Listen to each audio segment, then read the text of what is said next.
उदयपुर के दुर्ग। उदयपुर के दुर्गों के बारे में चलते हैं, पढ़ना शुरू करते हैं। देखो हम जो बराबर है, ठीक है, देखो पढ़ना चालू करते हैं कहाँ के, उदयपुर के दुर्गों के बारे में।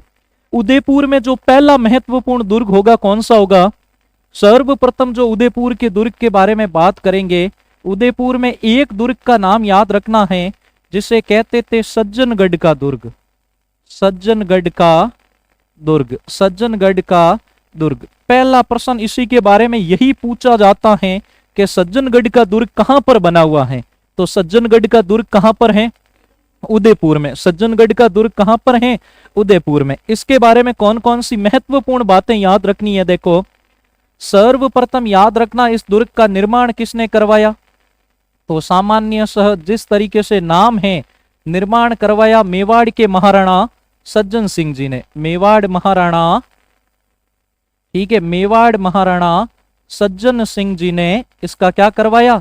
निर्माण करवाया। याद रह जाएगा, मेवाड़ महाराणा सज्जन सिंह जी के द्वारा इस दुर्ग का क्या करवाया गया?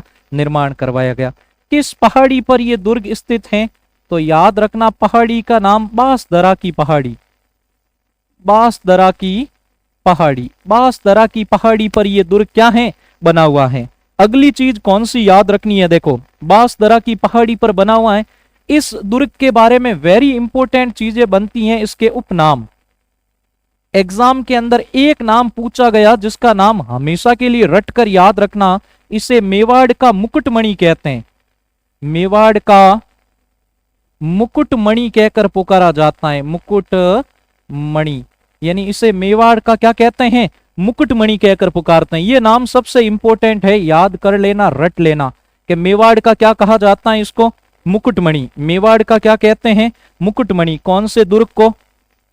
सज्जनगढ़ के। इसे मेवाड़ का क्या कहा जाता है? मुकुटमणि कहकर पुकारा जाता है। इसे मानसून पैलेस भी कहते हैं। क्या कहते हैं? Monsoon palace. मानसून पैलेस कहकर भी इसको पुकारा जाता है। याद रख लेना। कौन सा दुर्ग?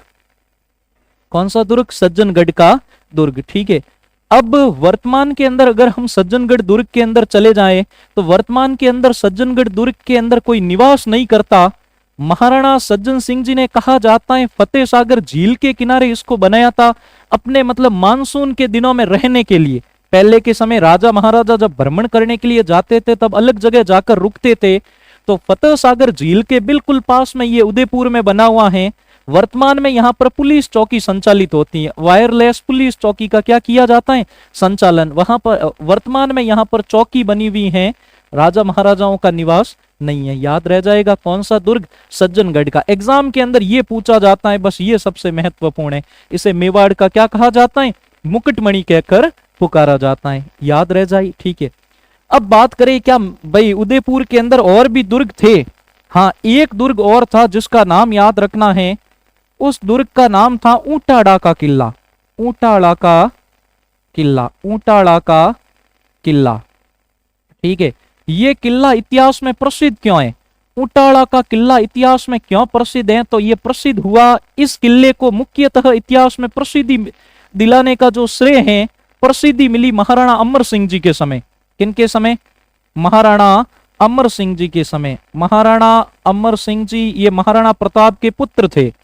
महाराणा अमर सिंह जी के समय इस दुर्ग को क्या मिली? प्रसिद्धि मिली। कारण क्या है? इतिहास के अंदर एक ऊंटाड़ा का युद्ध हुआ जिसके कारण ये दुर्ग प्रसिद्ध है। महाराणा अमर सिंह जी, देखो मेवाड़ की सेना के अंदर या चाहे किसी प्रकार की सेना हो, सेना के अंदर जब भी युद्ध लड़ा जाता था तो युद्ध को ऐसे कई पंक्तियों में बांटा जाता था।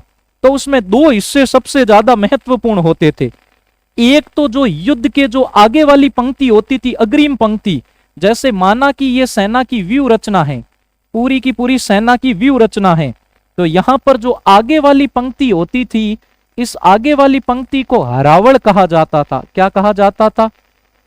हरावल कहा जाता था। यानी अग्रिम पंक्ति के अंदर हमेशा ऐसे योद्धाओं को रखा जाता था जो सामने वाले शत्रुओं के परखंचे उड़ा दे। यानी ऐसे वीर शत्रुओं को रखा जाता था जिनका मुख्य उद्देश्य होता था पहला हमला इतना तेज किया जाए, इतना बहादुरी के साथ पहला हमला किया जाए कि सामने वाली सेना कांप जाए। तो सेना का जो अग्रिम भाग होता था उसे हरावल कहकर पुकारा जाता था। क्या कहते थे? हरावल। और कुछ समझदार सैनिकों को पीछे भी रखा जाता था। राजा अलग अलग जगह रहकर युद्ध करते थे, हर राजा की अलग रणनीति होती थी, लेकिन एक हिस्सा होता था जो सेना का पीछे होता था, जिसे चंद्रावल कहा जाता था। क्या कहते थे?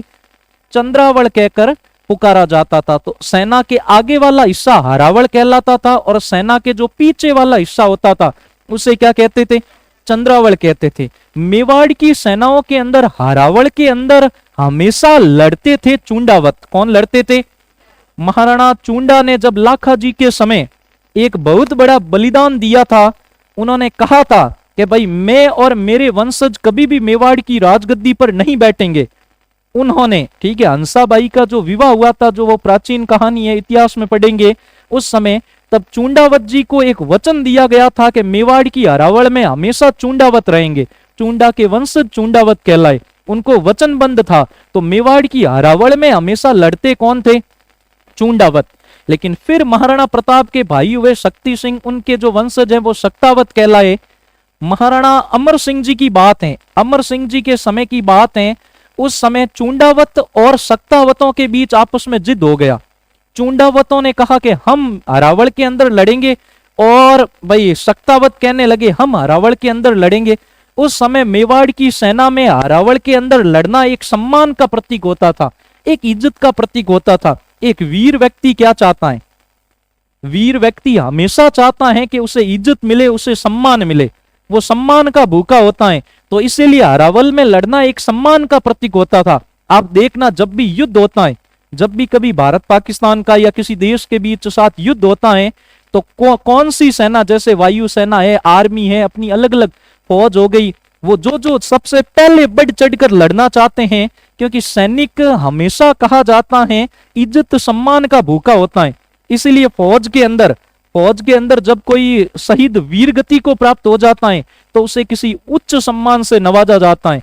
जैसे एक परमवीर चक्र करके सम्मान होता है, जब कोई वीर भारत का सैनिक जब युद्ध भूमि के अंदर शहीद हो जाता है तो उसे परमवीर चक्र दिया जाता है। ठीक है, परमवीर चक्र सेना का सर्वोच्च सम्मान होता है। सेना का क्या होता है? सर्वोच्च सम्मान होता है। अपने जोधपुर के अंदर भाटिया सर्कल, अपने भाई पावटा बना हुआ है, पावटा के अंदर मेजर, ठीक है, शैतान सिंह जी की मूर्ति लगी हुई है, वो परमवीर चक्र से सम्मानित हो चुके हैं। परमवीर चक्र से क्या हो चुके हैं? सम्मानित। तो उस हरावल में रहने के लिए महाराणा अमर सिंह जी के समय शक्तावत और चुंडावतों के बीच आपस में क्या हो गया? क्या शुरू हो गया? भाई एक संघर्ष शुरू हो गया कि वो हम रहेंगे। अब महाराणा अमर सिंह जी के सामने चुनौती खड़ी हो गई कि इस को शांत कैसे किया जाए। तब महाराणा अमर सिंह जी ने एक दिमाग लगाया। महाराणा अमर सिंह जी ने दोनों को कहा कि भाई ये जो ऊंटाड़ा का किला है, ये किला मुगलों के अधीन है। शक्तावत और चुंडावतों में से जो पहले इस किले को जीतेगा उसे हरावल में रहने का क्या दे दिया जाएगा? अधिकार। अब यहां पर बात मतलब सम्मान तक आ गई थी। चुंडावत भी तैयार हुए हमला करने के लिए और शक्तावत भी तैयार हुए हमला करने के लिए। ठीक है, अब हमला किस तरीके से हुआ देखो। माना कि ये है ऊंटाड़ा का किला। क्या है? ऊंटाड़ा का किला। ऊंटाड़ा का किला। इस किले पर कहा जाता है कि जो आगे वाला दरवाजा था, ये जो आगे वाला दरवाजा था, वहां से हमला किया शक्तावतों ने। आगे से तो हमला किया शक्तावतों ने और इस किले पर पीछे से हमला किया चुंडावतों ने। ठीक है, शर्त ये थी कि सबसे पहले इस किले के अंदर पहुंचकर जो इसको जीतेगा वही मेवाड़ के क्या रहेगा? हरावल का नेतृत्व करेगा। तब कहा जाता है दोनों तरफ से भयंकर युद्ध होने लगा। दोनों सेनाएं कैसे ही दुर्ग में पहुंचना चाहती थी और दुर्ग पर विजय प्राप्त करना चाहती थी और अपना झंडा सबसे ऊपर दुर्ग में लगाना चाहती थी कि जिसका झंडा पहले लगेगा वही करेगा मेवाड़ के हरावल का नेतृत्व। दोनों तरफ से भयंकर युद्ध होने लगा, कई सैनिक मारे गए। आखिर कहा जाता है कि चुंडावत धीरे धीरे पीछे का परकोटा उन्होंने तोड़ दिया और वो दुर्ग में प्रवेश करने वाले थे। ये बात वहां पर पता चल गई शक्तावतों को। शक्तावतों की सेना का नेतृत्व कर रहा था बल्लू शक्तावत। क्या नाम था?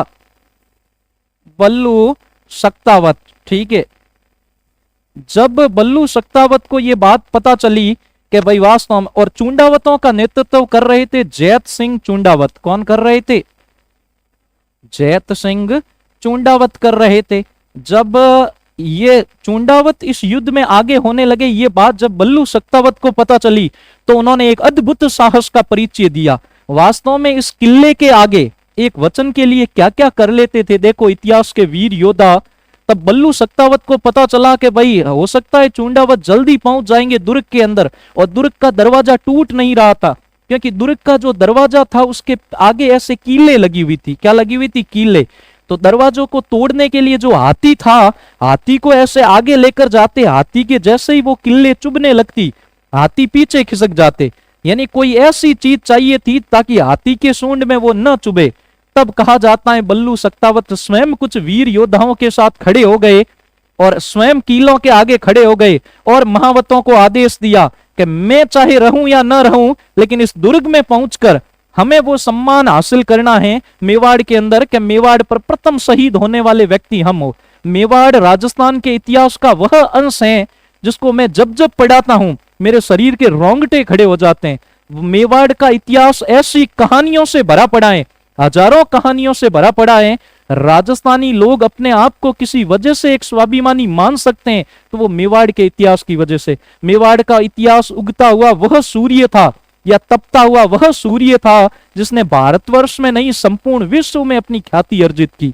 संपूर्ण विश्व के अंदर तो कहा जाता है बल्लू सत्तावत उनके आगे, कीलों के आगे खड़ा हो जाता है और हाथियों के द्वारा चोट मारी जाती है। बल्लू सत्तावत वहां पर शहीद हो जाते हैं, लेकिन किले के दरवाजे क्या होते हैं?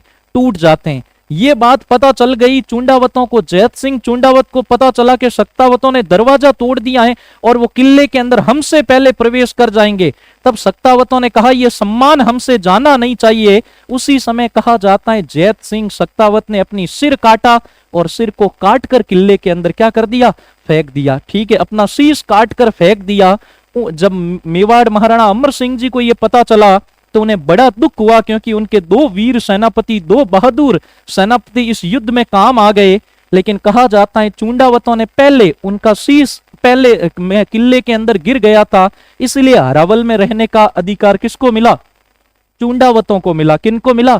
चुंडावतों को मिला। लेकिन एक बात, एक छोटी सी बात, एक छोटे से स्वाभिमान के खातिर जहां शीश कट जाते हैं, ठीक है, इसीलिए चित्तौड़ के लिए कहा जाता है कि नारी जटे जोहर करे, बोलो वाह वाह, कि नारी जटे जोहर करे सिर देवन जटे है होड़, अरे मरणो जटे है मस्करी, मरणो जटे है मस्करी, आहे मेवाड़ी रीत। यानी जहां पर मस्करी, मजाक करते हुए मेवाड़ के वीर, राजस्थानी वीर अपने प्राणों का त्याग कर दे, वास्तव में वह मेवाड़ की रीत रही थी, वह राजस्थानी संस्कृति की क्या रही थी? रीत रही थी। तो ऊंटाड़ा का किला इस कहानी की वजह से इतिहास में क्या है? प्रसिद्ध है। याद रह जाएगा कौन सा किला? ऊंटाड़े का किला। मेवाड़ महाराणा अमर सिंह जी के समय, महाराणा प्रताप के पुत्र, उनके समय ये युद्ध हुआ था। सत्तावतों का नेतृत्व किया था बल्लू सत्तावत ने। और ये कहानी क्या रख लेना? याद रख लेना। कहानी क्या रख लेना? याद। समझ में आगो। तो उदयपुर के अंदर दो दुर्ग हैं, कौन कौन से? सज्जनगढ़ का दुर्ग और ऊंटाड़ा का किला। अब आते हैं आगे के और कौन कौन से दुर्ग हैं। देखो राजस्थान के नक्शे के अंदर आगे बढ़ते हैं, देखो कि कहां कहां हमने पढ़ लिए। देखो ठीक है, आगे इस तरफ चलते हैं।